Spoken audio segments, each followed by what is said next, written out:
आज चिप बनवतायत दही करी पकोडा। तर पकोडे आम्ही ओनियन आणि कॅबेजचे बनवणार आहोत।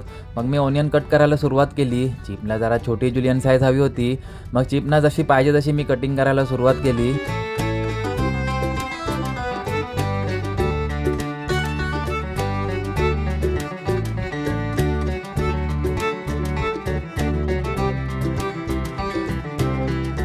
आता कोबी आणि ओनियन कट करून झालाय। यामध्ये चिप आता मीठ टाकतायत आणि त्यानंतर बेसन पण ॲड केलंय। याला आता मी चांगलं मिक्स करून घेतो आणि यामध्ये एक्स्ट्रा पाणी टाकायची काही गरज नाही। हे 15 मिनिटांनी आपणच पाणी सोडेल, त्यामध्येच पकोडे बनतील।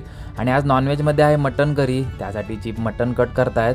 आणि आज फ्रूटमध्ये मी देतोय वॉटरमेलन। आज एकच कलिंगड बस होईल, कारण बाहेर थंडी आहे, त्यामुळे जास्त कोणी खाणार नाही।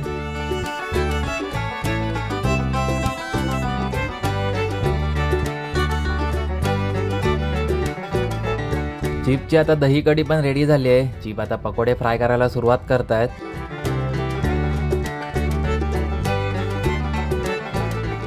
आणि बाजूला इथे मटन पण शिजतंय। आता पकोडे पण रेडी झालेत।